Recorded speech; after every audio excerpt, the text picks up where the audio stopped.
દેવાધિદેવ મહાદેવનો અતિ પ્રિય પવિત્ર શ્રાવણ માસ ચાલી રહ્યો છે અને સમગ્ર ગુજરાત શિવમય બન્યું છે। ત્યારે રાજકોટવાસીઓ માટે આસ્થાનું સૌથી મોટું કેન્દ્ર એટલે આજી નદીની વચ્ચોવચ્ચ વિરાજમાન સ્વયંભૂ રામનાથ મહાદેવ। રાજકોટના ગ્રામ્ય દેવતા તરીકે પૂજાતા રામનાથ મહાદેવનો ઇતિહાસ 50 વર્ષ નહીં પરંતુ 600 વર્ષ જેટલો પુરાણો છે। ઇતિહાસ પર નજર કરીએ તો આજથી 600 વર્ષ પહેલા રાજકોટમાં ગાયકવાડ સરકારનું શાસન હતું। તે સમયે ગાયકવાડ સરકારના સૂબાઓ ઠેર ઠેર ખેતીવાડી પર ચોથ ઉઘરાવવા માટે નીકળતા હતા। જ્યારે તેઓ સૌરાષ્ટ્ર તરફ ચોથ ઉઘરાવવા જતા ત્યારે રાજકોટમાં રોકાણ કરતા। તે સમયે આજે કે જ્યાં રામનાથ મહાદેવનું મંદિર છે ત્યાં આજી નદીનો વિશાળ પટ અને ચારેય બાજુ ગાઢ જંગલ હતું। કોઈ શિવાલય નહોતું। ગાયકવાડના એક સૂબા સરદાર પરમ શિવ ભક્ત હતા। તેમનો નિયમ હતો કે શિવ પૂજા કર્યા વિના અન્ન જળ ગ્રહણ ન કરવું। રાજકોટમાં શિવાલય ન મળતા તેમણે 7 દિવસ સુધી અન્ન જળનો ત્યાગ કર્યો।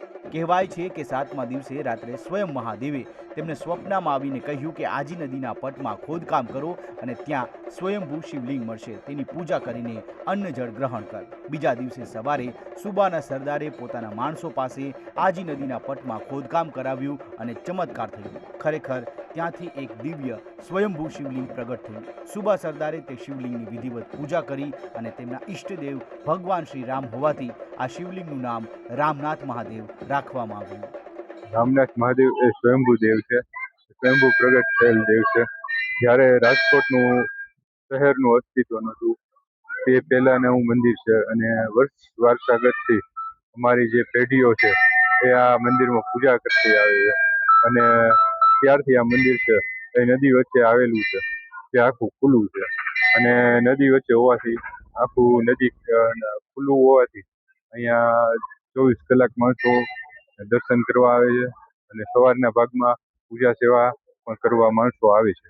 અને શ્રાવણ ખાસ આ શ્રાવણ મહિનો છે, જે શ્રાવણ મહિનામાં ખૂબ જ માણસોને જે શિવ ભક્તો છે એ લોકો રામનાથ દાદા પર આસ્થા ધરાવે છે અને મોટી સંખ્યામાં ભક્તજનો આવી રહ્યા છે।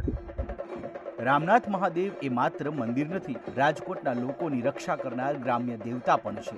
આજથી લગભગ 100 વર્ષ પહેલા રાજકોટમાં જ્યારે પ્લેગ નામની મહામારી ફેલાઈ હતી, રોજ સેંકડો લોકો મૃત્યુ પામી રહ્યા હતા, ત્યારે રાજકોટના રાજવી સર લાખાજી રાજ મહારાજે રામનાથ દાદાના શરણે જઈને પ્રાર્થના કરી હતી કે હે દાદા, જો મારી પ્રજાને આ મહામારીમાંથી બચાવશો તો હું આપની નગરયાત્રા કરાવીશ।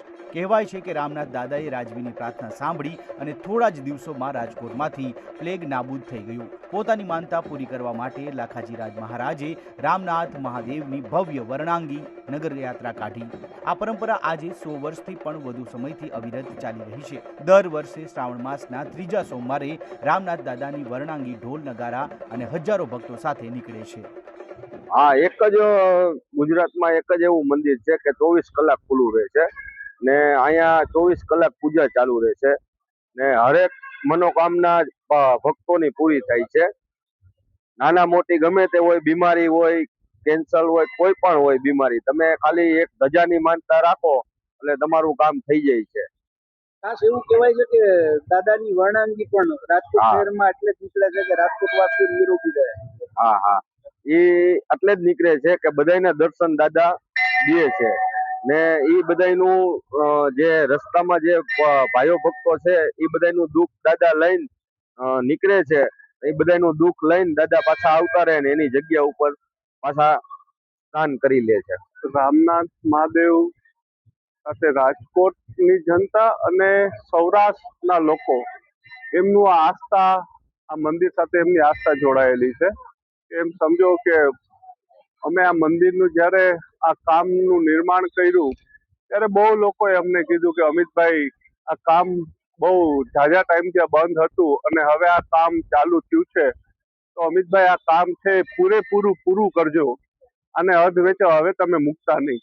અમિતભાઈ, કઈ પ્રકારનું કામ અટકીને પડ્યું હતું અને અત્યારે જે રીતે એમ કહી શકાય કે શકલ બદલાઈ ગયા કે રામનાથ મહાદેવ? અટકીને તો એટલે પડ્યું હતું કે જ્યારે રામનાથ દાદા નક્કી કરે ત્યારે જ એનું કામ ચાલુ થાય અને પછી એનું કામ પૂરું થાય। એટલે રામનાથ દાદાની કૃપા અને નિમિત્ત લોકોને બનાવવાના એવું જરૂરી કહી શકાય। 100%।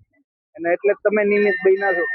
બસ એમની કૃપા હતી તો નિમિત્ત બન્યા અને કામ એમને પાર પાડી દીધું। રામનાથ મહાદેવ રાજકોટનું ખૂબ જૂનું પુરાણી મંદિર છે. સ્વયંભૂ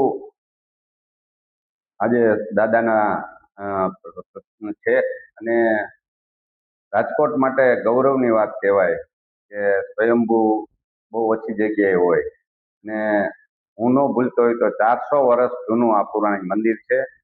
ને રાજકોટના બધા જ લોકો શ્રાવણ માસમાં ભક્તિ અને શ્રદ્ધાપૂર્વક ત્યાં મોટી સંખ્યામાં આવે છે.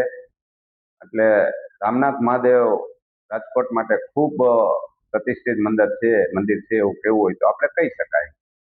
અત્યાર સુધી રામનાથ મહાદેવની જે કામગીરી છે, કામગીરી શું કરવામાં આવી અને કઈ પ્રકારની કામગીરી હાથ ધરવામાં? રામનાથ મહાદેવ માટે પવિત્ર યાત્રાધામ વિકાસમાં પણ આની ઘણી સમય પહેલા સરકારે આની નોંધ લઈ અને એમને બજેટ પણ ફાળવ્યું હતું. આજે મંદિરની અંદર અમારા એક ભક્ત છે રાજકોટના અમિતભાઈ, અને એમને ખૂબ અંગત રસ લઈ અને આખું એને આ કાર્યક્રમ ઉપાડ્યો. અને અત્યારે જે કાંઈ એના બિલ્ડિંગની અંદર બ્યુટિફિકેશનની અંદર સમારકામ રિપેરિંગ કરવાનું હતું, ખૂબ સારી રીતે કર્યું છે. થોડું દબાણ પણ હતું આસપાસના વિસ્તારમાં, એ અમે કોર્પોરેશનને સાથે રહી અને એ પણ સમજાવી અને અમે દૂર કર્યું છે. જ્યાં ત્યાંના પૂજારી છે જે લોકો, એ લોકો પણ આપણને ખૂબ સાથ સહકાર આપે છે અને અમારી સાથે છે. આ રીતે આપણે જ્યાં એની ડિઝાઇન હતી, ડિઝાઇનને રિનોવેશન કરી અને બિલ્ડિંગને આખું નવું બનાવી અને વધારે આગળ વધાર્યું છે. અને હજી પણ જ્યાં ઘટતું હશે એમાં અમારી બધાની, સરકારની, કોર્પોરેશનની અને ભક્તોની તૈયારી છે અને વધુમાં વધુ સારું કેમ બને એવા અમારા પ્રયત્ન છે. રામનાથ મહાદેવ મંદિરની સૌથી મોટી વિશેષતા એ છે કે આ મંદિર 24 કલાક દર્શનાર્થે ખુલ્લું રહે છે. ચારેય બાજુથી ખુલ્લા આ મંદિરને ક્યારેય તાળા લાગતા જ નથી. ભક્તો ગમે ત્યારે આવીને દાદાના દર્શન કરી શકે છે. દેશમાં અનેક શિવ મંદિરો નદીના કિનારે છે, પણ રામનાથ મહાદેવ તો ખુદ આજી નદીની વચ્ચોવચ્ચ બિરાજમાન છે. ચોમાસામાં જ્યારે આજી નદીમાં પૂર આવે છે ત્યારે નદીના પાણી દાદાના શિવલિંગને સ્પર્શીને વંદન કરીને જાય છે તેવું ભક્તો માને છે. આ મહાદેવ મંદિર જે નદીઓ છે, એટલે કે જ્યારે પણ નદીમાં પવિત્ર જે આજી ગંગા નદી છે એ નદીમાં પૂર આવે ત્યારે સ્વયંભૂ દાદાનો જલાભિષેક થાય છે. શ્રાવણ માસ દરમિયાન અહીં વિશેષ પૂજા અર્ચના થાય છે. દરરોજ બપોરે 12 વાગ્યે મહાપૂજા, સવાર સાંજ મહાઆરતી અને રાત્રે 9:30 વાગ્યે ભૈરવ મહાપૂજા કરવામાં આવે છે. શ્રાવણી સોમવારે અહીં ફુલેકા ઉત્સવ પણ ઉજવાય છે. માન્યતા છે કે શ્રાવણમાં અહીં સાચા દિલથી માનનાર ભક્તની તમામ મનોકામના રામનાથ દાદા પૂર્ણ કરે છે. રાજકોટથી કલ્પેશ ગોહિલનો અહેવાલ, ETV ભારત.